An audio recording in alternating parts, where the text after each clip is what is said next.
So our story continues with Zachariah's return home after his encounter with Gabriel. And Luke says that soon afterwards, his wife Elizabeth became pregnant and went into seclusion for the next 5 months. She said with joy, "See how kind it is of God to gaze upon me and take away the disgrace of my barrenness." During the 6th month of Elizabeth's pregnancy, the angel Gabriel was sent from God's presence to an unmarried girl named Mary, living in Nazareth, a village in Galilee. She was engaged to a man named Joseph, a true descendant of King David. Gabriel appeared to her and said, "Grace to you, young woman, for the Lord is with you, and so you are anointed with great favor." Now Mary was deeply troubled over the words of the angel and bewildered over what this may mean for her. But the angel reassured her, saying, "Do not yield to your fear, Mary, for the Lord has found delight in you and has chosen to surprise you with a wonderful gift. You will become pregnant with a baby boy, and you are to name him Jesus. He will be supreme and will be known as the Son of the Highest, and the Lord God will enthrone him as king on his ancestor David's throne. He will reign as king of Israel forever, and his reign will have no limit." Now, isn't it interesting that whenever an angel of the Lord appears to anyone, their response seems to be fear? Zachariah, Mary, and the shepherds, as we will see, all had a pretty consistent response. They were terrified, troubled, and overwhelmed. Why? I mean, I've always thought it would be really cool to see an angel. I think it would be encouraging, not terrifying.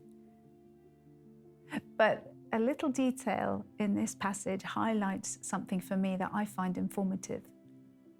Gabriel was sent by God or from God's presence into the presence of fallen humans.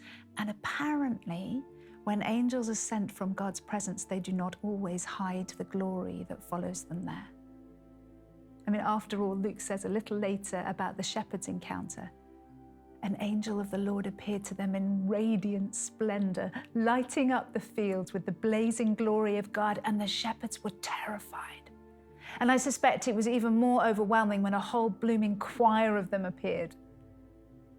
But it makes me wonder, what did those angels carry from God's presence that was so alien to those who saw them? What was so utterly, gloriously holy that it caused mere mortals marred with brokenness and sin to quake with fear in the very presence of such goodness? And of course, for Mary, the angel's actual words were bewildering and deeply troubling. What did it mean that the Lord was with her and showing her favor? And she was so young. No wonder it was bewildering and troubling. And yet the angel's response is the same in every case. Don't be afraid. To Mary, Gabriel is more eloquent, saying, "Don't yield to your fear, Mary."